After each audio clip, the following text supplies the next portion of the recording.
Hello and welcome to the 71st installment of the Synapse Misfire Podcast. I'm your host, Chris, as always joined by our co-host, Jordan. That's me. That's him. We are still virtual, remote. Because we do these in pairs. It's the same day. We are in separate locations. Separate locales. But I know where Chris is, and Chris knows where I am. That's true. Jordan is in his underground bunker that's armored in case of a nuclear explosion. Oh, this is funny because as you say that, I just see in my viewfinder a window looking through 3 stories up. I guess if anything, I'm in the underground bunker. I am literally underground. Literally underground, yeah. Yep. So, but into the formalities, I suppose. If you want to find the podcast and it's audio galore, you can find it on Apple Podcast, Google Podcast, Breaker, Radio Public, and of course Spotify. That was like the first platform. There's also Pocket Casts, which is my app of choice. And as always, the RSS feed, put it in whatever app you want. Contact us via email, synapsemisfire@pm.me. Comments, questions, concerns, and death threats, ideally. Surprisingly, we haven't received any death threats yet, which is, for 71 episodes, I mean, we're hanging in there. I really would have thought we got a death threat by now. We've definitely said a lot of things that have warranted death threats from certain communities, so. I would say so. And, the amount of shit I've said about Tesla, I'm surprised I haven't gotten a death threat yet. Apple, too. Apple fans, I feel like, are less apt to give death threats than Tesla fans, though. Oh, 100%. Tesla fans will go to war over Tesla, bro. They are insane. Yeah. Yep, that is true. It's will foolish. Literally go to war. Right. You have to understand. Right. Who's someone I like? Someone notable that I like. What about the music artist you always listen to, Tyler, the Creator? Is it? I'm not huge into Tyler, the Creator anymore. But sure, good example. You know, I enjoyed his music. I enjoy his music, but will I defend every single action he does? No. If he does something shitty, I'll say that's shitty, even if I like him. Yeah. But with these people, they're like, Elon Musk does shitty things all the time, and they're like, he can't do anything wrong. He's perfect. He's always right. He is God reincarnated, baby. Before I go off on a angry and political tangent, what are we going to talk about today? So, I was actually going to talk about, we mentioned this briefly last episode about Black Friday shopping, and I said I got a game, yes, 2 games, the headphones, and I mentioned playing some games, talked about Spider-Man, and one of those games that I got was the PS5 exclusive Returnal. And okay, I was somewhat skeptical about this game. It's basically a bullet hell game, so you're constantly dodging fucking bullets, plasma beams, fucking lasers, it's just really fast paced. And I was like, okay, let me give it a shot. But it's a $70 game. It's a full-on next-gen $70. So I was like, I'm just not vibing with it. And then it went on sale for Black Friday for about $50, and I was like, all right, I'll pick it up. I got it, started playing it, and I honestly, dude, I fucking love it. I was skeptical because it's very similar to Deathloop. If you remember how Deathloop, the whole point is you die, you restart or whatever. That's how this game is. You die, you restart from the very beginning, essentially, the very start. See. But what had happened was I got the game, I got into it, and I was like, okay, the game warns you right off the bat. It's like, this game's hard. It's like, don't get mad. The game's hard. I'm like, all right, we'll see how this goes. But holy shit, is it the most satisfying game I've ever played, dude. Really? You are just zooming around, dodging bullets, blasted monsters. Just once you get a grip on it, you are just flying. I just got past a boss fight called the Hyperion, where you fight this weird monster that's playing the piano, and it's playing this demonic symphony, and it's just so insane. I saved a clip of it. I'll have to show you guys. I basically am like dodging bullets, and it's just playing this crazy symphony, and you're firing rockets, and you're blowing this thing up, and it's just so beautiful. Like, you're just like barely dodging through attacks, and it's just so crazy, dude. You just have all this shit happening on screen, and it's just so fun. Where actually, like, if Guardians of the Galaxy wasn't so goddamn good, it might have been my game of the year. But Guardians of the Galaxy is my goddamn game of the year, okay? And I'm not backing down. Honestly, I've heard tell that Guardians of the Galaxy might honestly be your game of the year, personally. Yes. Yeah, you have been told correctly. Wow. It is.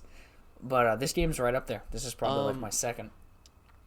It's kind of the same things, like, when I dedicate the patience, like, before I run out of patience with a Souls game, that's how I feel. Like, I'm doing something. That's crazy. The absolute rush of adrenaline I felt when I finally defeated Father Gascoigne in Bloodborne was amazing. Mm-hmm. I felt like I killed God, and that's the first boss. So that's funny. That's basically how this game is. This game is essentially a faster-paced Dark Souls with guns and basically kind of permadeath a little bit more than Dark Souls in a way. But it's pretty much the same thing. Like, the first boss, his name's Pyke or something like that. Phyke, I believe. And you drop into this arena, and the game specifically makes it so when you start, you have a pistol. I hop in this arena, and I did pretty good. I held my own, but then after I tipped away like his first 2 life bars, the third one, he just goes apeshit, and he just dookied on me, dude. So I came back, and I brought a better weapon, and I fucking I swept the floor with him. I just wiped him out. So the second boss was even crazier. It's just so good, dude. Is there like multiple ways to kind of take on the bosses or take on the game? So the game itself, yes. The bosses are set. It's like an arena. So each boss has a specific area. The one I mentioned before, Hyperion, was a spire. You climb to the top of the spire, and then it's there at the top. Yep. But everything before that is randomly generated. So every time you die... Oh, really? Everything changes up until that point. There's a couple things that kind of stay, but everything else changes. Because with Dark Souls and like any of the Souls games, there's multiple ways to take on a lot of, there's multiple ways to take on certain bosses, and there's multiple ways to like navigate through the game. So like, for example, in Dark Souls 1, you're thrown right at the what's he called? Asylum Demon, I think is what he's called. The first boss, you're thrown right at him with no armor and a broken sword that does, like, no damage. And that's when you're like, okay, I'm going to turn off the game now. But if you run into a door that's to his left, you get an actual sword and armor, and you get to a point where you can go above him and jump down and take out, like, half his health instantly. Yep. So. Yep. Yeah, nothing that I have seen personally is like that. What it is each boss has different attacks. So, like, the first boss, it's just pretty much basic shit. It's like, he'll hit the ground, he'll send out, like, this red wave that you have to jump over. Then he'll shoot some, like, tracking missiles at you that you have to dodge and things like that. And it gets progressively worse as you go through different bosses. So, like, the second boss was a really good example. Because I walked up to him with a shotgun, and it's not called a shotgun, it's called like a splitter, or like half splitter or some shit, and it's basically just a shotgun.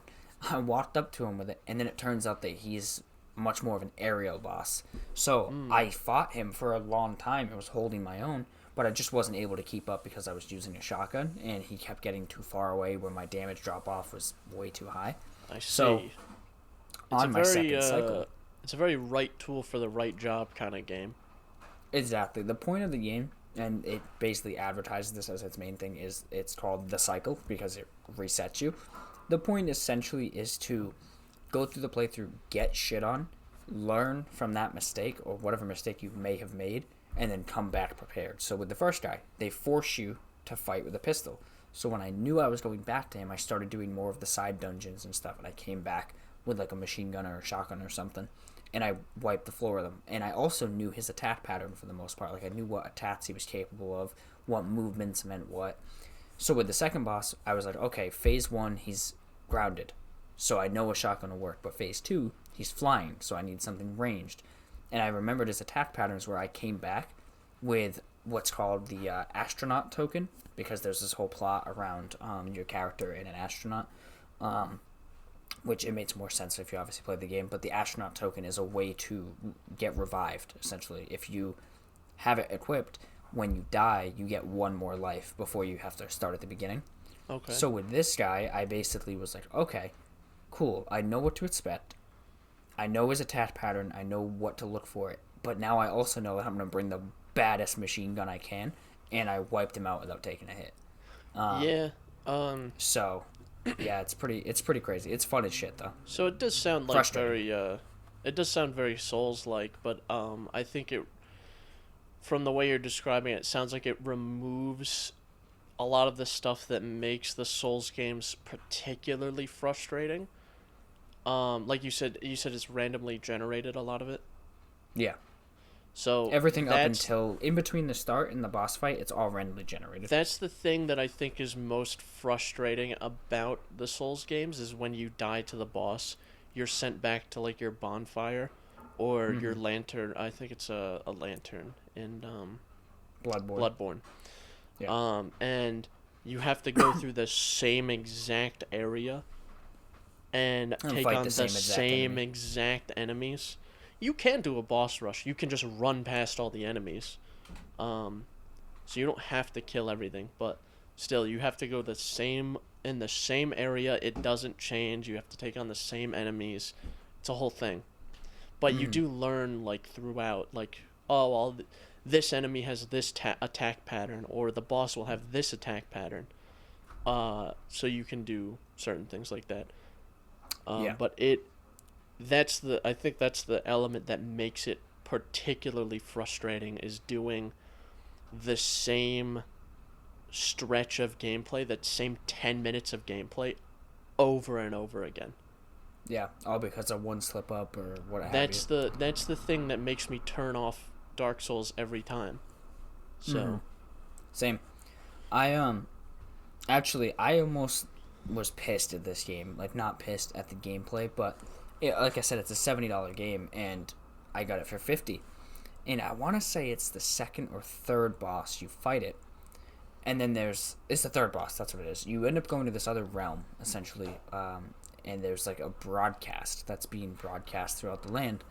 Yeah. You take on the third boss of the game, which is this monster that's broadcasting this signal, and it's pretty much like final boss material. Like, it's a crazy fucking fight, dude. It was so much fun. But what's funny is I showed up after the second boss fight with the same gun I killed the second boss with, and I shit on this like quote unquote final boss like nothing, just completely dumpstered him. But I was almost pissed because I finished that boss, and the whole point of the game is for you to break the cycle to get off of this alien planet. And after you kill that boss, the girl you're playing as makes a broadcast, and it's like, hey, I need pickup. And they're like, all right, pickup confirmed. And she gets evacuated, and it shows her in like a cutscene go through like different stages of life. And then it shows her die, and it starts showing credits. And I'm like, dude, this took me like 6 hours to beat. And I'm thinking to myself, like, did I miss something, or like, did they really charge $70 for like a 6-hour experience for someone who's not even really experienced in this genre of game? And then all of a sudden, when she dies and the credits are rolling, it starts her over on the planet, and it says Act 1 complete. And I'm like, that's pretty cool. That's pretty cool. So technically, you haven't broken the loop. Exactly. And I'm like, there we go. That's really what cool. I paid for. I was so pissed, though. I literally stood up. I was like, I'm about to bring this shit back to Best Buy, bro, because I got it on the disc or whatever for the sale, and I'm like, this is bullshit. Like, I paid $50 for 6 hours. Like, how far along are you done with the game? I'm not done. I'm on Act 2 currently. So I started Act 2. How long do you think it is? Based off what I've seen, I would say it's probably around, if you just kind of, go through it at a good pace, and you don't die a lot, maybe 17 hours or so, somewhere around there. Because I've played first act for about 6 hours. I'm on the second act. I just finished that Spire boss I was mentioning, and then I got shit on by the next wave of enemies. So I have to go back and kind of go from there. But there's still like PS5 exclusive, you said? Yeah. Damn. For now it is, unless they port it to PC.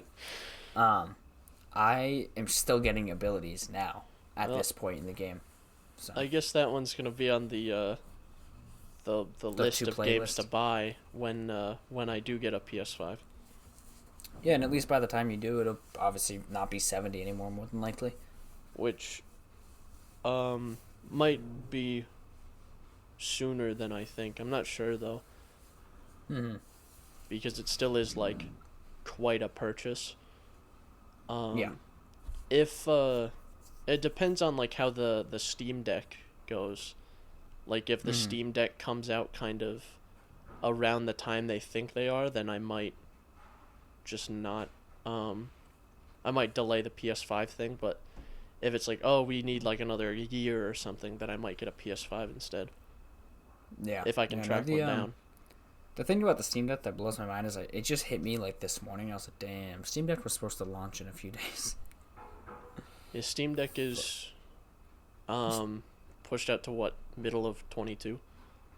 For us, but the actual Steam Deck launches in like a month. Oh. But for your pre-order, for us, it's after 2022. I'm sorry, after Q2 2022. That's what I meant. But it was supposed to launch, I think, December 10th.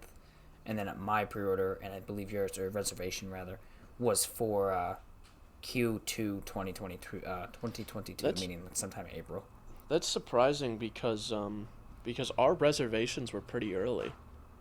I reserved like the day of, dude. Yeah, so I'm assuming they probably just put that date out for everyone. I hope so. They're probably just going to fulfill them in order, so we might actually get them earlier than that. I hope so, because I was at work refreshing the shit out of that, and Steam servers crashed. Everything hit the fan, dude. I thought I was going to be in there for, like, day one, and then it said Q2, and I was like, ah. But then you reserved, like, 4 days later, and it said Q2. So yeah, exactly. Maybe it is just a generic date. So I'm assuming that it's probably just... we'll have them all fulfilled by then. Mm-hmm. Or something That's like what that. I'm hoping. Or they have a certain amount that they have to sell before they'll move it to where it says Q3 or something. Yeah. I'm hoping. I just want one so bad. Like, I'm so hyped. Did you see they finally showed the packaging? No, I didn't see that. They actually showed the box that it comes in. It almost looks weirdly like an Oculus Quest 2 box. It looks like a box, I imagine. I think flashy packaging is a thing that should not exist anymore. Yeah, I mean, I'm about having nice boxes, like high quality, but like flashy packaging, I don't know. Like the Quest 2 was a bit shitty looking, the box that it came in. The thing is, right, I'd much rather the company not spend the money on printing and pass savings on to me. Yeah. Because at the end of the day, I care about what's in the box, not the box. So if it, essentially, like, if I bought a PS5 and it just came in a generic brown cardboard box that had like PS5 handwritten on it in Sharpie, I would be fine with that, as long as it has the actual thing inside. Yeah. No, it made sense. So I just think they should maybe just save all the money and time on printing. And just put it... Because I understand why they originally would put things in flashy boxes like that. Because it had to go on a shelf, and it had to look better than the other products. Yeah. But that's not really a thing anymore. No, not really. No, I agree. Most of the things I get from like Amazon or whatever, I don't even know what the actual packaging looks like. They'll just ship it to me in a cardboard box, like a regular brown box. Yeah, that's true. Yeah, I do agree. I mean, I think it's good to have some information about the product on it, but you don't need the flashy colors and the shiny materials and stuff. Like, I'm looking at my Mark IV headphone box, and it tells you, like, battery life and what assistance it works with, and that it's ANC and stuff. but like it doesn't need to be. You know like who a shiny really gold ribbon. You know who really nails this? The companies that make PC cases. Yeah, it's just a brown box with black lettering usually. I just looked over at the case for my Lee and Lee case that my PC is in right now, and it is literally a brown box that just says like Lee and Lee Dynamic 011 or whatever, and it has a couple specs and things on it. And that's it. Yeah.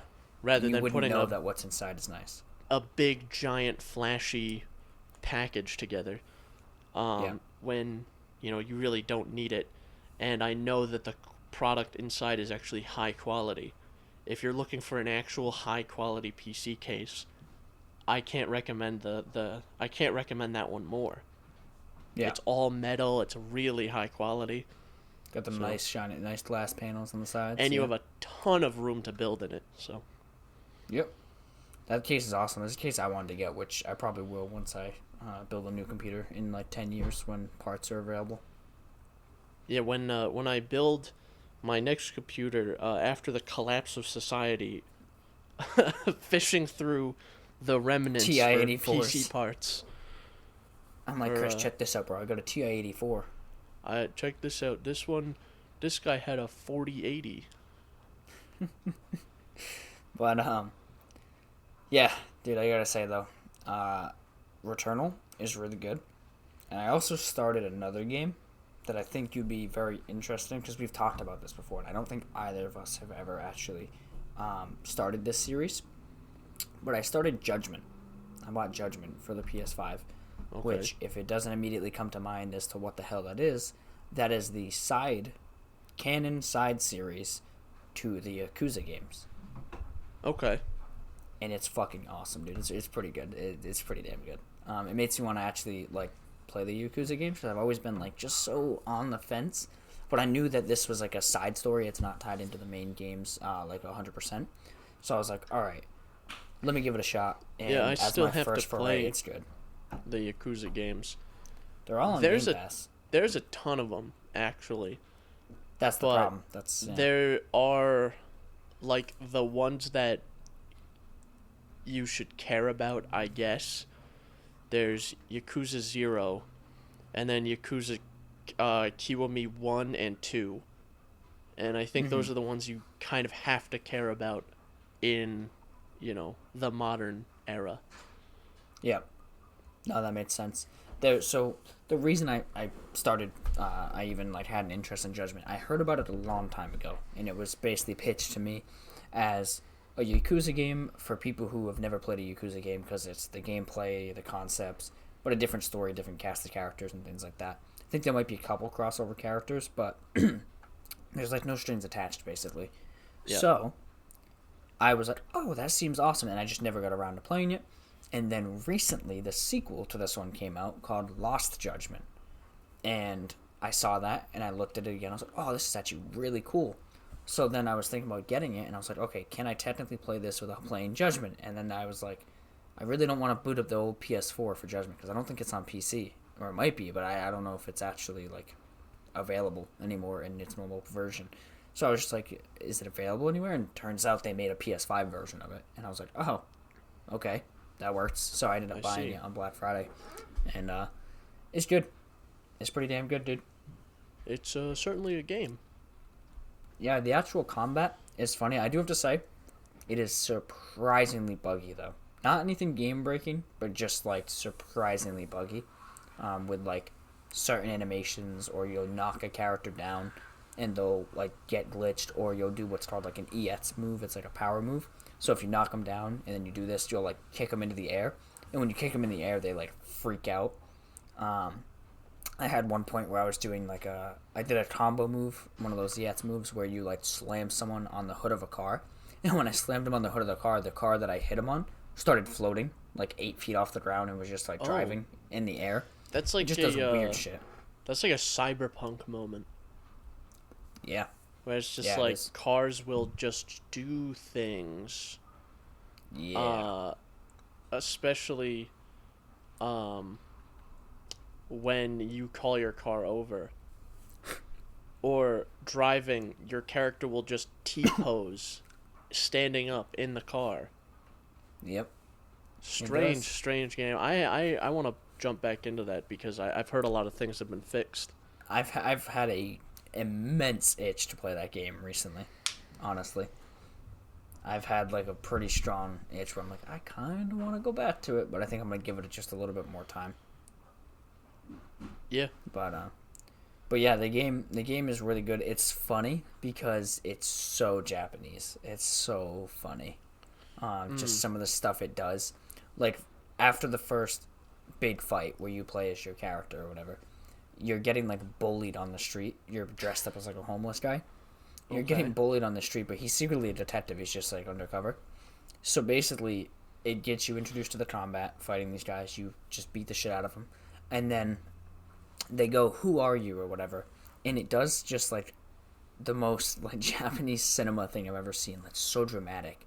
It shows, like, your character's shoes, and then it shows a jacket hit the floor on the side of him, and then it cuts to the people on the ground's face, and they're like, and then it cuts back to him, and it's just, like, this really cool-looking Japanese dude with a leather jacket. That's like an anime moment. Yeah, it's just so fucking funny. They just do that all the time. Dude, it's so funny, but it's good. Here's the thing that I've noticed about, right, because every anime protagonist, almost every single anime protagonist is kind of the same. They're like an outcast who's like really cool also. Mm-hmm. And they have this way of speaking, and it's very distinct to like anime characters. If you watch anime, you know exactly what I'm talking about. But what I've noticed now is you can tell people who have watched like way too much anime, and they try to talk and act like an anime protagonist. It's usually a dude who does this because they think it makes them look cool, but it never does. True that. It never does. You just look like an idiot. Speak like a person. It's like fucking Eivor. Yeah, he doesn't speak like a person. He speaks like a poem. Mm-hmm. He's literally just reciting a poem. Yeah. Yeah. Yeah, no, I agree. So if there's some piece of advice I can give anyone is speak like a person. Yeah, I never really watched anime. I started Sword Art Online like years ago. And I was like, yeah, this is cool. But I also just don't watch TV in general, unless like it's something like The Witcher or like a movie. So I just never followed through with it. I got like maybe 2 or 3 episodes in. It's like, yeah, this is cool. Never followed through. I mean, so. Yeah, I haven't watched a crazy amount of anime really. I watched a handful of things, but nothing. I'm not, an extensive anime fan, but I know enough about it to be like, okay, this guy is trying to act like an anime protagonist in real life. He's gonna think about this in the middle of the night in 5 years. Be like, man, that was super cringe. Do you ever have that moment where, like, you're trying to sleep and just, like, you remember something really embarrassing you did when you were literally, like, 12? Like, oh, that was cringe. And then and then it kind of haunts you for a minute. Yeah, you just, like, you start replaying it and you're just like, how could I have done that better? Oh, I could have done anything else and it would have I could have done literally anything else and it would have been a better outcome. Pretty much. Yeah, I go through that sometimes. That's a real moment right there. But yeah, Judgement is really cool though. If you can get it on PC and you've never played Yakuza, I'd say like it's probably a good place to begin. It has this odd flow, like it's not perfect. It has an odd flow where it's like run here, talk to this character, run back, get jumped on the way, fight someone, do a little investigating at the fucking crime scene because you're a detective. Run here, talk to this character, get some more story and dialogue, fight some people as part of the story and dialogue, run back, and it's just like there's a lot of running back and forth and exploring the open world, but that's what a lot of people like about the games. and I mean I can't complain. It's a good game. It seems like just a pretty fun game, so I'm hoping it keeps up that charm. I like it when there's an actual world to explore. Red Dead nails this. There's like hundreds of like random things you can encounter, animals, different things you can make. It's interesting, and there's less of this in the desert parts of the map. I think also because it's after the end of the story and less people are gonna see it. But you it makes the desert feel like a desert. Mm-hmm. It feels distinctly different than it feels like desolate and lonely. You don't see people out there really. Yeah. So well, it made sense. You have the desert, you have the grizzlies. Like they're two different biomes essentially, so they should be different in a way. The up in the grizzlies, like the mountains, it feels the same way because it's so bitterly cold. You don't see a lot of people out there. Exactly, and you get like more animal, like bears and foxes and wolves and shit. So that's when I like exploring worlds, when there is a world to explore. Yeah. When it's just some generic dumb thing, it's like, okay, you need to go across the map to do this because I said so. That's kind of lame, and you're not going to encounter anything cool along the way. Yeah. No, this game's pretty interesting for that. I don't want to say anything on this yet because I'm still not super far into the game. I'm maybe an hour and a half or 2 hours into the actual game. But a lot of people praise the Yakuza games for having like lived-in worlds and stuff. I don't see it so far, personally. There's a lot of like little character dialogue in like the city that you're in. I forget what it's called. It's like Kiyomosho or something like that. It feels lived in to an extent. But I still, like, in Red Dead, I go to Valentine, and I'm like, okay, each one of these people has a purpose. That guy's going to the bar. That guy's going to the gunsmith. That guy's the sheriff. That guy's going to the saloon. And every person is a person. Every NPC is a person. Yeah. In Yakuza, I'm just like, oh, this is just a crowd of NPCs. And sure, one of them is saying something that makes it seem lived in. But I'm not distinctly like, okay, these are people doing people things. But it also might change. It might get better. I'm not sure really how big the map really is, so I don't really know. But and that's also, this is again a different game. It's Judgment versus Yakuza. Same dev, same kind of concept, but different world. So maybe that's the difference. I don't know. If I remember right, the Cyberpunk had that sort of element to it,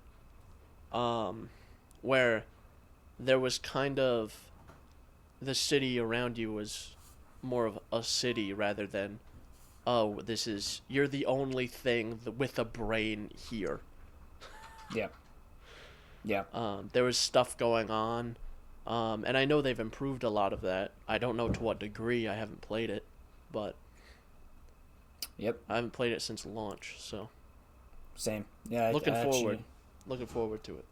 I am looking forward to it. That's why I want it to be in its like best state by the time I come back. But I am looking forward to it and actually spending time in there because I blitzed through that game in like 12 hours, maybe 15 hours. So I think my whole playtime, I was planning on sinking a lot of time into that game, and my whole playtime was 36 hours or 37 hours.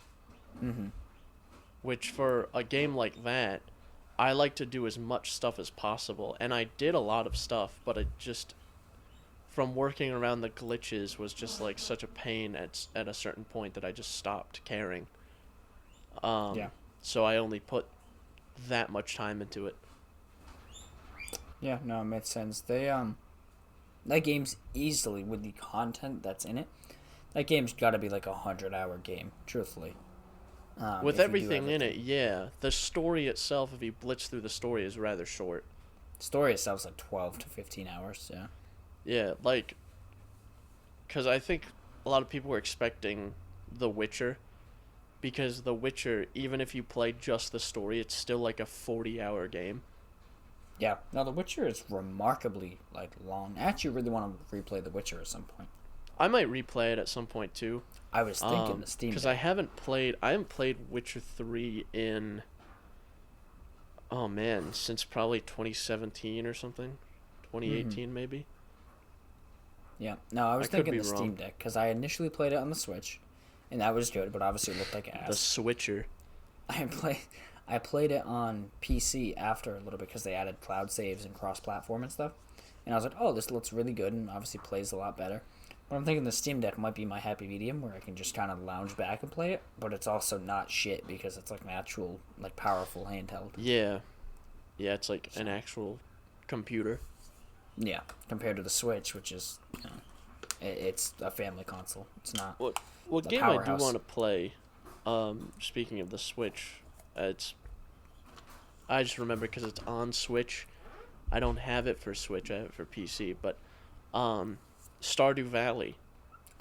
Dude, I read your fucking mind. I literally said in my head, I went, he's probably going to say Stardew Valley. That's fucking weird. Because, right, the issue I have with that game is it's not really an issue, but there is, when you start that game, there is so much, like, so many directions you can go in, and it's so much to do that you get overwhelmed and do nothing.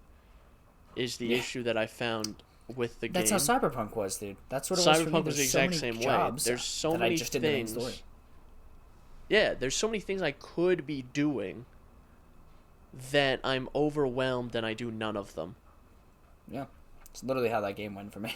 It's you. I hope they spaced out the pacing of like that stuff because it's so weird to be like, okay, I'm driving to, like, the second mission in the game. Here's 37 phone calls from introducing very minor characters, all at once. Yeah. That was the worst part, in my opinion. It wasn't just that you were getting the side missions, but it actually acted as a way to introduce characters. So, like you said, you'd finish the second mission or be on your way to the second mission, and it'd be like, here's a new character, here's a new character, here's a new character. So many at once that you forget all of them. Yeah. But I don't remember anybody from that game except for the main people. Yeah, I remember like 3 characters. Yeah. You got Panda and Palmer, Johnny, and then I know Takamura, and I forget pretty much everyone else. And Jackie. Oh, and Jackie. Oh, man, rip Jackie. That's the homie. Jackie. I really wish they kind of stuck with that storyline. That was so cool. I know that storyline was pretty sick. A big like a crime crime duo kind of thing. I think that would have been a really fun game. Yeah, I think so. So. Yeah. But whatever. Interesting, but yeah, back to Stardew Valley. Got sidetracked there. Yeah, it's one of them games that it's the same way. It's like there's so many things you can do because if you've never played it, it's totally worth the play, and it's totally worth buying it full price too. And I don't say that about a lot of games. Yep. Especially too because I think the whole game was made by one guy. Wow. Yeah. Which, for how in-depth that game is really impressive. But you're plopped onto this farm, this old farm, and it's like, there's so much vegetation and trees and rocks and stuff around that you want to sit there, and the whole goal is to make money and make this farm successful. So what you really want to do is you want to, clear out areas so you can farm, but then also there's an entire town for you to explore. There's people to speak to. There's different challenges you can complete. There's different things you can do to progress the town. It's super interesting. So is there any enemies in that game, or is it all just yeah? Oh, okay. Yeah, there's once you go down into the caves, there's monsters in the caves, and that's how you get some of the more valuable stuff in the game, if I remember right. You get like a sword, and you can fight enemies in the caves. Huh. Okay. Yeah, I've never played it. Oops, fucking slammed my desk. Jeez, man. I've never played it, and it sounds to me like it might be one of the games I pick up for the Steam Deck. I think that's a perfect handheld game. That's a good handheld game, and I was gonna get it for the Switch, but I don't travel or do anything, so, and I have it on PC, so I might honestly install it and jump into it like today, just to play it, because it seems like one of those games that you can jump into, play for a little bit, and jump out of. Yeah, and if you have it on PC, there's always the Steam Deck when that comes out. Yeah, hang on, just a second. I really gotta pee. Yeah, that's fine. I didn't want to have an incident on the couch, so. Yeah, that's probably not a good idea. You don't want to piss all over the podcasting couch. you show up for the next one, and it is completely waterlogged. Oh, dude, it's like you just pulled it out of the ocean. Completely. Like it couldn't hold another drop of liquid. You would put a drop of liquid on it, and then it would literally just immediately turn dry because all the liquid would just fly out the bottom. There you go. Just fucking. Oh, it's at capacity. We are at capacity, my friend. But yeah, Stardew Valley on the Steam Deck. That sounds like something I might try. Because it's a game I've always had my eyes on. It's like, this looks cool. Like, it has that same charm, at least at first sight, as like Minecraft, where I'm like, okay, this isn't an incredibly realistic game, but the art style is nice to look at, and it looks like it has that same kind of calming vibe that Minecraft would have. And so, it kind of is similar to Animal Crossing. Yes, even better. And I put a decent amount of time into Animal Crossing, the new one. Yeah. Dude, I put like 30 or so hours in. I don't know what it is about Animal Crossing, but I probably put like 200 hours in on the Animal Crossing for the GameCube when I was like 7, and then New Horizons came out, and I was like, bro, this is it. This is gonna turn me into a man. I'm gonna re-spark this my kid's love. Game is gonna turn me into a man.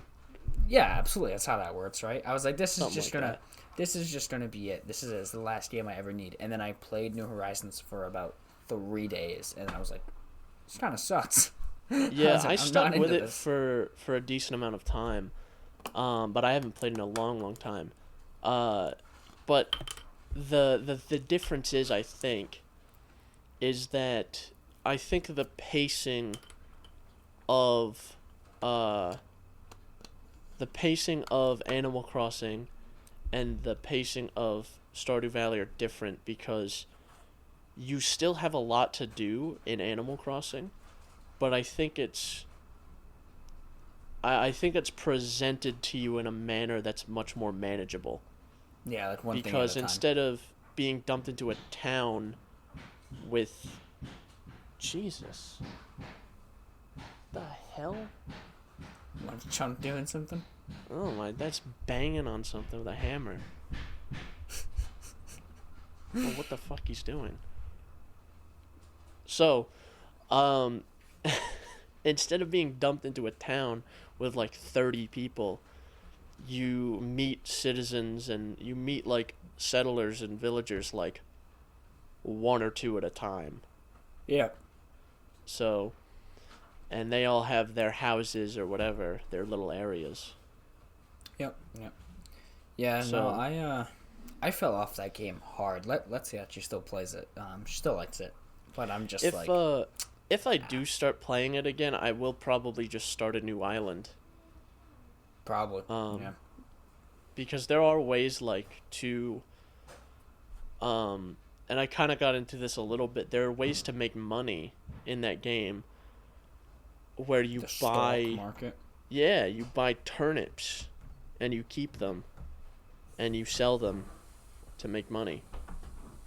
And there's a whole guide to it, and there's like people who have times where you can go and say, hey, I have this price for turnips on my island, so if you give me this much money, you can come and sell all your turnips on my island. Mm-hmm. usually in-game money. Yeah. Yep. So, no, it's splitting real money. But yeah, I think it's not my kind of game at the end of the day. Like, it is in its own way, because I am one who's into things like Minecraft, but obviously Minecraft is very much paced at your own pace, and Stardew Valley has all that stuff kind of in your face. Animal Crossing was just kind of like, all right, yeah, I did everything I can do for today. I'm gonna go play something that can actually hold my interest. yeah, you have to kind of pace things out with Animal Crossing, because it does follow real time. And you also, there's certain things you can only do in certain parts of the year. Yeah. Certain animals you can catch, and that's it. And Stardew Valley is the same way, but the seasons and stuff move at an accelerated pace within the game, rather that's than. Sick. There's seasons. That's awesome. Yeah, there's different seasons, and there's certain things you can only do in certain seasons, like, oh, you can only grow carrots in the fall or something, or you can I don't know how. What you can do specifically, or you could only grow like chili peppers in the summer or something like that. Well, it's like Harvest Moon. Harvest Moon used to be like that. They're very similar games, I've heard. I fucking love Harvest Moon, dude. You know what game I if you really like love? that, I'm sure you'll love Stardew. So I probably will. So I definitely want to get into it. You know what game? I think they have Stardew on mobile as well. I think they have it on fucking Android. Yeah, I'm pretty sure. I think it would. I think it would be a good mobile game. It's definitely really good on Switch. Because it's not a demanding game. It's probably 1-to-1 what it is on PC. Yeah, because of how low poly and shit is. Yeah, I might even look at the mobile same port. price. We'll see. I might even take a gander at that mobile port there. If it's like full price, like if it's the 15 or whatever it is, then I'll probably just get it on Steam Deck. Yeah, if it was 15 for like an Android version, I wouldn't pay it.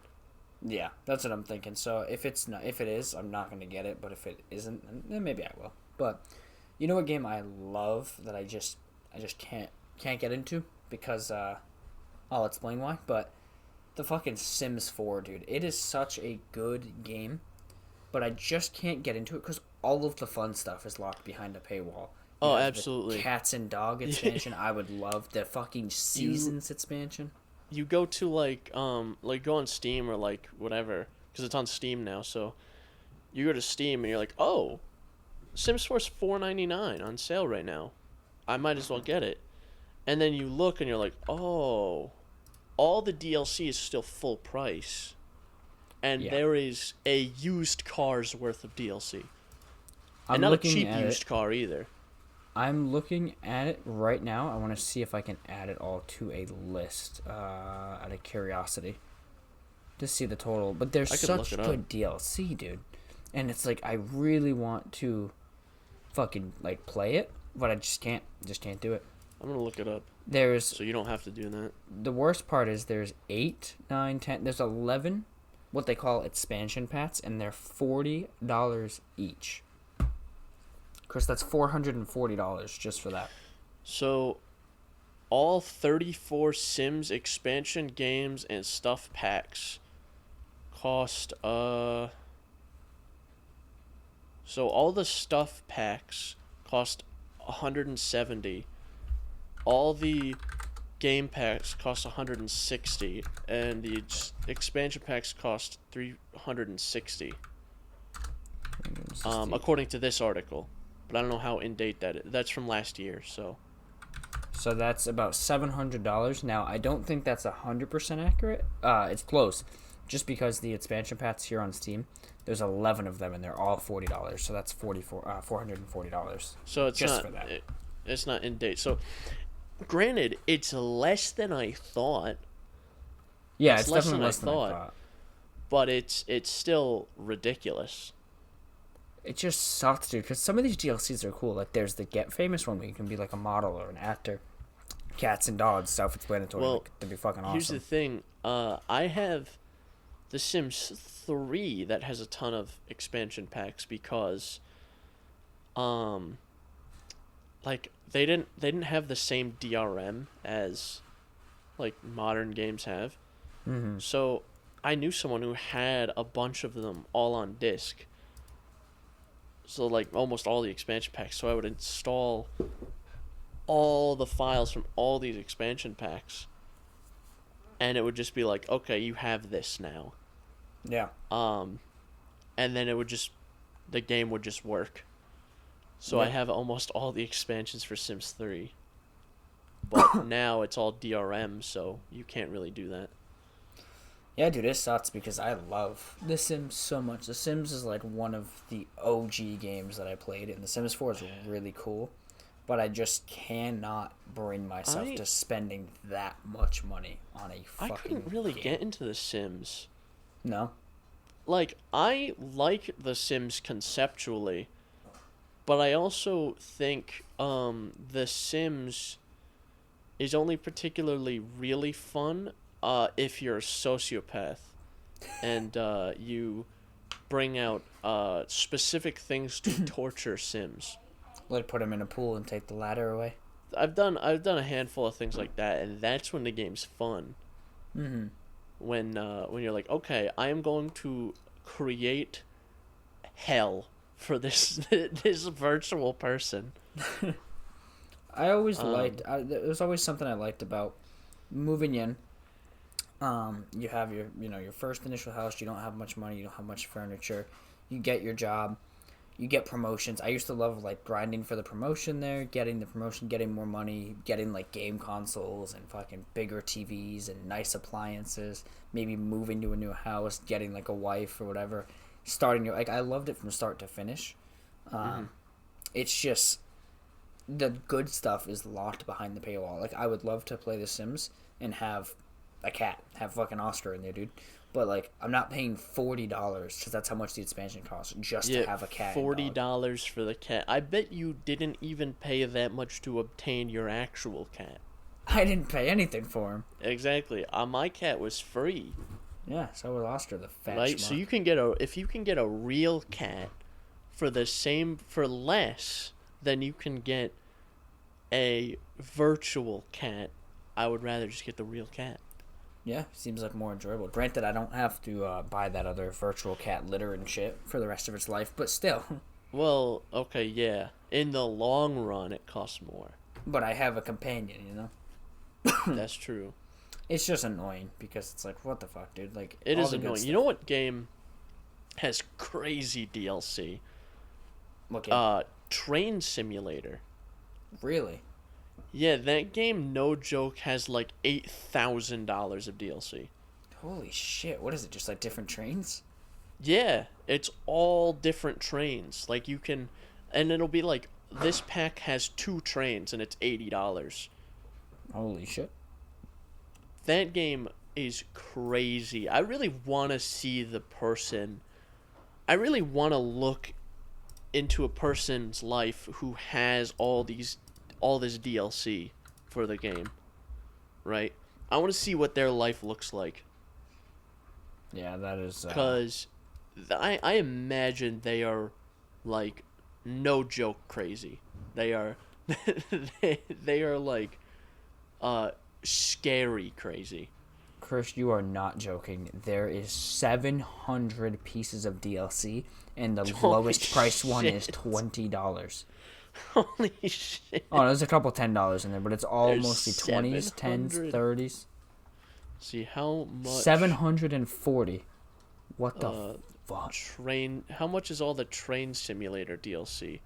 As of March 3rd, 2021, Train Simulator's DLC adds up to 10,373 DLCs. So $10,373 in Holy DLCs. Holy shit. There are hundreds of DLCs. Hundreds. You know what you can get for $10,000? A decent vehicle. You know if you look hard enough, you can find a Fiesta ST for $10,000. You know what you could get in 2018 for $60 that was way more worth it? What's Red that? Dead 2. That's a good point. That's a good point. And a console to play it on. You could get Red Dead Redemption 2, a console to play it on, and power your house for 35 years with Red Dead 2 and that console for the same price you get Train Simulator for. Yeah, that's insane. That's like almost a joke, but I mean, hey. It is ridiculous how many DLCs are in that game, and it's all stupid stuff. There's it also reminds me of the people who make mods for Jesus, the people who make mods for American Truck Simulator. A lot of them take, a lot of them make this model and it costs like actual money. So a train a truck in this game, in this case, would be an $80 purchase, and it's like just one truck. Yeah. And it's not even official, it's a mod. Holy shit. I am usually like kind of about paying creators for their work, but $80 for a model of like a Peterbilt is pretty steep. I'm not gonna maybe $8, but not That's more 80. like it. Yeah, no, not about that. Yeah, It's definitely not about foolish, and that's what all the Train Simulator stuff is. It's all like, oh, well, it's $80 for a model of like some dumb train. Yeah, pretty much. Actually, you know what game it's been getting like a lot of free updates, and I'm pretty excited because there's a new update coming out. Plus, they're hiring for the sequel. What's that? State of Decay 2, baby. Oh, really? They got a new update coming out that revamps one of the maps and some of the graphics and adds like a bunch of options to enclaves and things like that. But they also started hiring for State of Decay 3 for, I think it was an animator or something. They added something to the team, which is so exciting. And they like announced that the majority of the team is currently on State of Decay 3. So I'm like, yes, dude, just get me this game. Make this the one game that Xbox exclusive that's actually good, Halo Infinite's chalked up to be pretty good so far, though. Really? Yeah. After the rocky start, it seems like people are liking it. Yeah, that's a good point. I don't know if there's any... Because you don't hear about the Series X. No. Except for Forza. Forza's like the only good exclusive recently. I feel like everyone I hear talking about a console is talking about the PlayStation. Yeah. No, I because agree. And everyone when they were announced was like, "Oh, the Xbox has way better specs. Xbox has better specs. 2 teraflops more, baby. Super, it's got 25 gigashits per terafart." And then the PS5 came out actually, and everyone bought a PS5. Yeah, the controller, awesome. The haptic feedback, awesome. The audio, awesome. The games, awesome. The hardware, awesome. There's nothing bad about it. At this point in time, 2021, games are what sell consoles, and Microsoft has none. They have no good ones, and all the good ones they have are not exclusive to their console. So there's no incentive to buy an Xbox if you have a PC. Yeah, that's just how it is there. Like, Gear 6, when that comes out, I'm like, yay, Gear 6. I'm just going to get it on PC. Yeah, either get it on PC or it might even just be on Game Pass. It will be. It's their first-party title, so it has to be. So, yeah. Not that I'm complaining. I mean, I like it that way. Whatever, I'll just keep my PS5 for the good exclusives and then go from there. Yeah, but exclusives sell consoles. That's the reason Nintendo sells like crazy. Yep. As long as Spider-Man's on PlayStation only, I'm never going to have an Xbox again. So. Yeah, I don't think there's a reason to buy one. No one liked the one. It's shaping up like no one's talking about the Series X. So, Yep, exactly. But, yeah. I don't know. PlayStation is... I don't know. PlayStation just always has a special place in my heart from the old PS3 days, baby. Like, if you had a PS3 back then, you were like a loser, but I stuck with it. Yeah. You know? People were like, I was gonna get 360. I was gonna get a PS3, and then I decided to get a 360. Yeah. Everyone was always giving PS3 users shit, and then the PS4 came out and shit on the one. I'll say this. The 360, I think, was like the only... I would say it's the last good Xbox. The original Xbox and the 360 were good. Yeah. They were good consoles. The original Xbox was crazy because it was like one of the first things to introduce online, and Halo was like incredibly popular. And then the 360 just kind of expanded on that, and it was a much more popular console. But ever since, it's been PlayStation. Yeah.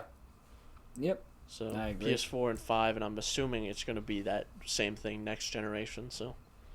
Yeah, and the cool thing that I like about it the most is Nintendo. As much as I give Nintendo some grief for number one, games don't go on sale. Number two, their hardware is not super powerful for high end gaming. But what they do it well, and they stay in their margin. You know, you don't see Nintendo advertising like, "Hey, get this over the PS5." They're just like, "Hey, we're just like a handheld. You know, we have multifunction. Yeah, we have various games. You know." Family friendly, things like that. So they stay in their zone. They stay there. They're just like, hey, Mario. Ever heard of him? That's Buy us. our thing, and you can play Mario.